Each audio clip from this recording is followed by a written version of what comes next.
우리는 역사상 가장 중요한 시점을 지나고 있습니다.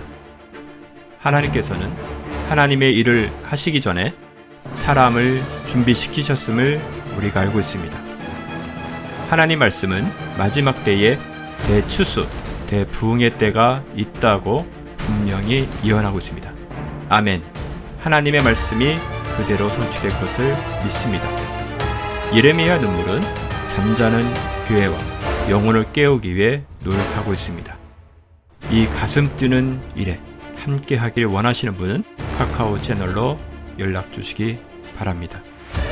당신은 위대한 하나님의 사람입니다.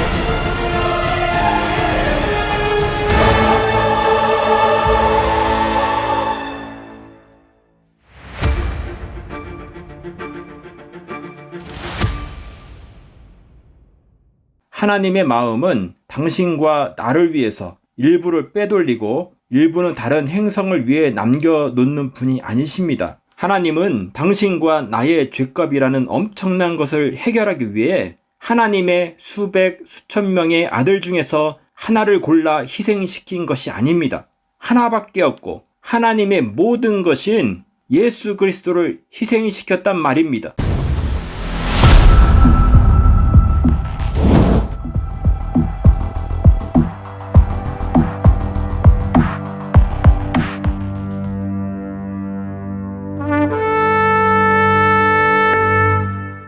오래전에 낸시랭이 진행한 CBS 신학펀치라는 프로그램이 있었습니다. 성도들이 궁금해할 만한 질문을 가지고 낸시랭이 신학자나 전문가를 패널로 모시고 진행하는 프로그램이었습니다.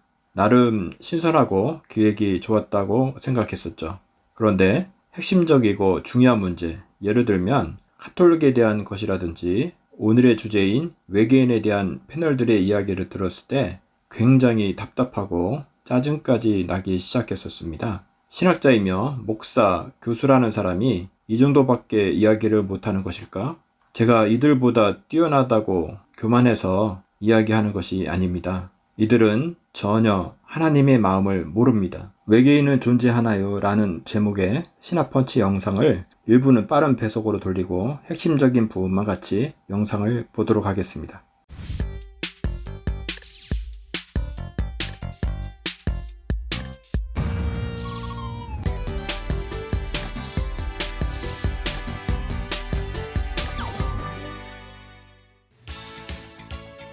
안녕하세요 여러분, 팝 아티스트 낸시 랭입니다. 어떤 질문도 피하지 않고 당당히 맞서 신앙의 근육을 키워나가는 낸시 랭의 신학 펀치. 오늘도 제 펀치를 마구마구 받아주실 두 교수님을 소개합니다. 안녕하세요 권 교수님. 안녕하세요. 숭실대학교 기독교학과에서 가르치는 권영경입니다. 네, 그리고 오늘의 뉴 페이스. 안녕하세요 우종학 교수님. 네, 서울대에서 천문학 가르치는 우종학입니다. 와우!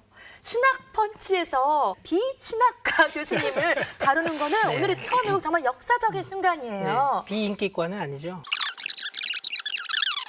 하지만 지금 그렇게 뭔가 우주가 굉장히 넓고 무한한 느낌이에요. 그렇죠. 우리 굉장히 지구에 큰, 예, 지구에서 너무 보면 큰. 예, 그렇죠. 그러면 거기도 별도 수만큼 있고 네. 셀 수 없을 정도의 우리가 수학, 천문학적으로도 너무 많은 별이 있고. 많이 있죠. 그러면 외계인이 있다고 생각하세요? 외계인이 존재할 가능성은 있지만 일단은 외계인이 존재한다는 증거는 아직은 우리가 발견하지 못했습니다. 그러나 지금 얘기하신 것처럼 별이 워낙 많기 때문에 지구처럼 이렇게 그 생명체가 살기에 그렇죠. 그 적합한 행성들이 네. 굉장히 많이 있을 거다. 그렇죠. 그렇기 때문에 가능성은 있다. 네. 이게 지금 현재 결론입니다. 그렇다면 우리 권 교수님, 성경에는 네. 외계인이 존재한다, 외계인 같은 또 다른 생명체가 뭐 있다라든지 뭐 하나님께서 만드셨다가 잠깐 멈춰주셨다라든지 뭐 그런 비슷한 얘기가 혹시 있나요? 전혀 없죠. 그럼 성경에는 외계인에 관련된 얘기가 전혀 없어요? 외계인 이야기라고 사람들이 오해하는 구절은 있긴 하지만 외계인에 관한 기록이 없죠. 그럼 그 구절은 어떤 구절인가요? 예를 들면 이제 에스겔 같은 경우, 에스겔이 이제 하나님의 그 임재를 설명하면서 마치 그게 어떤 우주선 비슷한 느낌이 드는 그런 형태로 이렇게 바퀴도 나오고 그렇게 묘사한 게 나와요. 앞부분에 보면. 그걸 가지고 이제 현대적인 상상력을 발휘해서 네, UFO다. 그렇게 얘기하는 사람이 있어요. 신학자 중에도 있어요. 근데 뭐 사실 그 고대 문서의 맥락에서 읽으면 뭐 그렇게 해석할 수는 없는 거고. 근데 이제 그런 걸 제외하고 외계인에 대한 기록이 사실 나올 수는 없죠. 그렇다면요. 만약에 앞으로 외계인이 발견이 됐어요. 그럼 우리 기독교는 어떻게 되나요? 막 흔들려지나요? 그리고 외계인도 뭐 선악과에 관련돼 가지고 뭐 죄 짓고 죄 안 짓고 이런 것도 다 같이 적용되나요? 제가 그걸 알겠어요. 이런 골치 아픈 질문이 안 나오게 하려면 우 교수님이 외계인 발견 못하게 만들어야 되겠다. 네. 그 사실 외계인이 없으면 일단 뭐 간단하죠. 그냥 지금처럼 이렇게 생각하면 되니까. 네. 근데 만약에 사실 제가 아까 뭐 모른다는 말씀드렸는데 어쨌든 뭐 이렇게 신학적으로 있다 없다를 미리 재단할 수는 사실 없는 거니까. 지금 우리는 지구에 살고 있고, 근데 저는 직접적으로는 모르지만 이렇게 이 전문가의 말씀을 들어보면 지구와 비슷한 환경, 뭐 혹은 생명체가 살 수 있는 환경이 있을 가능성이 얼마든지 있고, 우리가 또 기술이 발달하면 혹은 그런 걸 발견할 수 있을지는 모르겠고, 그래서 생명체가 나올지도 모르겠고, 그런 걸 생각해 보면 그럴 가능성 자체는 사실 열어둬야 되는 게 맞는 것 같아요. 그렇죠. 근데 만약에 외계에 우리 인간과 비슷한 형태의 근데 인지적인 기능을 가진, 그래서 우리가 사람과 유사하다고 인식할 수 있는, 예를 들어 뭐 이렇게 사자가 발견됐다, 그건 좀 다르겠죠. 고양이가 발견됐다, 그것도 좀 다를 텐데. 근데 고양이가 발견됐는데 이 지능과 이게 그러니까. 인간보다 더 뛰어나거나 뭐 같을 수도 그러니까 있잖아요. 사람하고 피사체. 비교할 수 있는, 그러니까 제가 그렇게 얘기하잖아. 우리 인간하고 비교할 수 있는 그런 의미에서 생명체가 발견이 됐다. 그러면 그런 현상은 지금까지 우리가 생각했던 것에 대한 근본적인 수정을 요구하겠죠. 왜냐하면 지금 우리는 지구라는 유한한 한계 속에서 이렇게 하나님과의 관계를 생각해 왔는데, 네. 창조도 생각을 그렇게 생각해 왔는데, 외계인이 발견됐다 그러면 사실 하나님의 창조가 지구에만 국한된 얘기가 아니라는 얘기가 되잖아요. 그렇죠. 그리고 하나님이 그걸 어떻게 창조했는지 우리가 모르잖아요. 모르죠. 그러니까 그거에 대해서는 많은 질문이 새로 생겨나고, 그 얘기는 우리가 하나님을 생각하는 방식에 대해서도 상당 부분 다시 생각해야 될 가능성이 있다는 얘기죠. 그렇죠. 그래서 그건 그냥 열어둘 수밖에 없는 것 같아요. 저는 패널들에 대해서 잘 알지 못합니다. 그래도 나름 전문가라고 모셨을 텐데요. 하나님의 마음을 모르고 다양성을 인정하는 신학자, 목회자, 과학자들로 넘쳐나고 있습니다. 사탄이 에덴 동산에서 하와에게 어떻게 미혹하였습니까? 창세기 3장 말씀을 같이 나누겠습니다. 그런데 뱀은 여호와 하나님이 지으신 들짐승 중에 가장 강교하니라. 뱀이 여자에게 물어 이르되 하나님이 참으로 너희에게 동산 모든 나무의 열매를 먹지 말라 하시더냐. 여자가 뱀에게 말하되 동산 나무의 열매를 우리가 먹을 수 있으나 동산 중앙에 있는 나무의 열매는 하나님의 말씀에 너희는 먹지도 말고 만지지도 말라 너희가 죽을까 하노라 하셨느니라. 뱀이 여자에게 이르되 너희가 결코 죽지 아니하리라. 너희가 그것을 먹는 날에는 너희 눈이 밝아져 하나님과 같이 되어 선악을 알 줄 하나님이 아심이니라. 여자가 그 나무를 본즉 먹음직도 하고 보암직도 하고 지혜롭게 할 만큼 탐스럽기도 한 나무인지라. 여자가 그 열매를 따먹고 자기와 함께 있는 남편에게도 주매 그도 먹은지라. 1절에 사탄은 하나님이 참으로 너희에게 동산 모든 나무의 열매를 먹지 말라 하시더냐라고 하와로 하여금 의심케 하는, 즉 미혹케 하는 말을 합니다. 그러자 3절에서 하와의 말 속에 의심이 된다고 말하고 있습니다. 너희가 죽을까 하노라 하셨느니라 라고 했습니다. 죽을 가능성도 있고 안 죽을 가능성도 있다고 한 것입니다. 너희가 죽을까가 아니라 너희는 반드시 죽는다라고 되받아 쳤어야 합니다. 창세기 2장 17절입니다. 선악을 알게 하는 나무의 열매는 먹지 말라. 내가 먹는 날에는 반드시 죽으리라 하시니라. 하나님께서는 가능성, 확률성, 통계성이 아니라 반드시 100% 죽는다라고 말씀하신 것입니다. 하나님을 떠난 이들은 이 땅에서 우연을 믿고 행운을 쫓는 인생입니다. 성공의 가능성을 따지고 로또에서 1등할 수 있는 가능성이 높은 확률을 찾느라 시간을 낭비하는 삶입니다. 심지어 그들의 생명의 탄생도 우연으로 시작했다고, 이 우주가 우연으로 탄생했다고 믿고 있습니다. 그러나 하나님을 믿는 삶은 어떤 삶입니까? 하나님께서 우주를 창조하시고 우리 인간을 창조하신 것입니다. 가능성을 따지는 삶이 아니라 불가능을 가능케 하는 것입니다. 성공할 수 있는 인생의 길을 찾는 것이 아니라 길이 없어도 길을 만드시는 하나님을 믿는 인생인 것입니다. 하나님은 사람을 위해 모든 것을 희생하고 올인하신 분이십니다. 그런데 사람들은 다른 곳에서 외계인을 찾고 있습니다.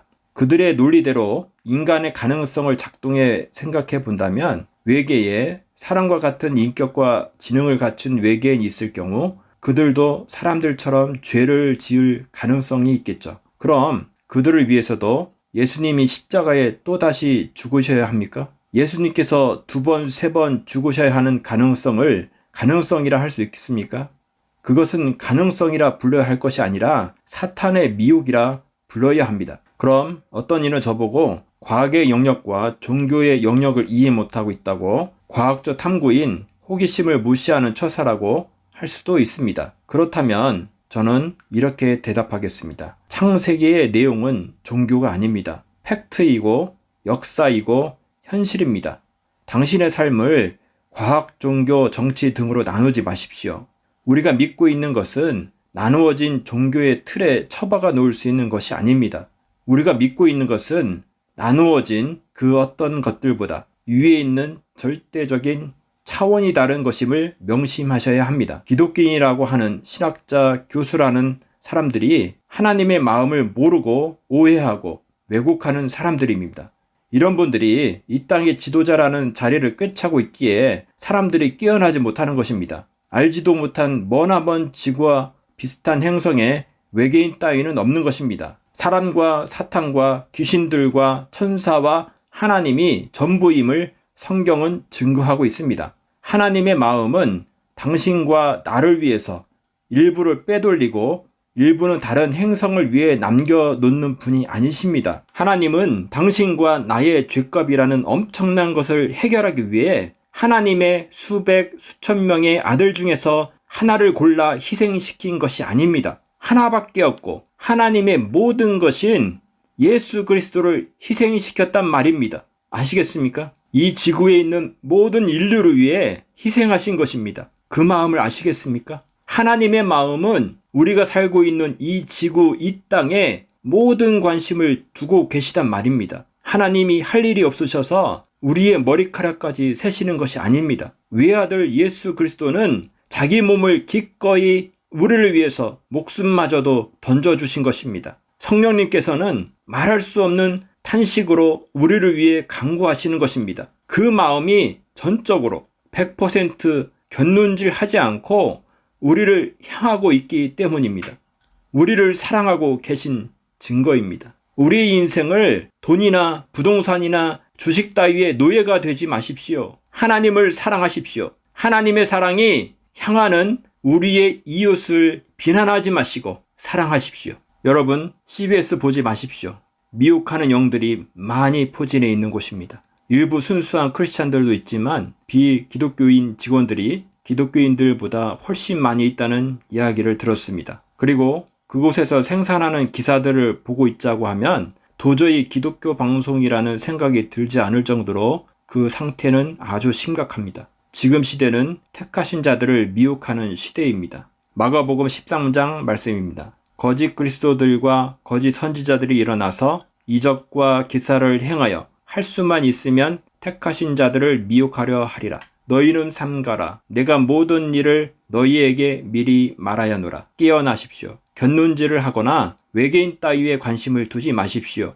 예수 그리스도께로 집중하십시오. 함께 기도하길 원합니다. 하나님 아버지, 지금 시대가 온 인류의 역사를 마무리하는 마지막 때임을 많은 사람들이 아직 모르고 있습니다. 사탄은 할 수만 있으면 택하신 자들마저 미혹하려 하고 있습니다. 우리가 눈뜬 봉사가 아니라 오직 말씀에 비추어 깨어나 이 마지막 때의 전쟁에서 전사로 일어나길 원합니다. 이 땅에서 돈 따위나 벌다가 노후에 편하게 살다가는 그런 인생이 아니라 하나님의 군사로 일어나 마지막 전쟁에 당당히 그 자리에 서길 원합니다. 가슴이 뛰어지는 인생이 되길 원합니다. 이 땅이 아니라 하나님 나라를 소망하는 자로 서길 원합니다. 예수님, 우리의 인생을 간섭하시옵소서. 승리케 하시옵소서. 예수님의 이름으로 기도하였습니다. 아멘.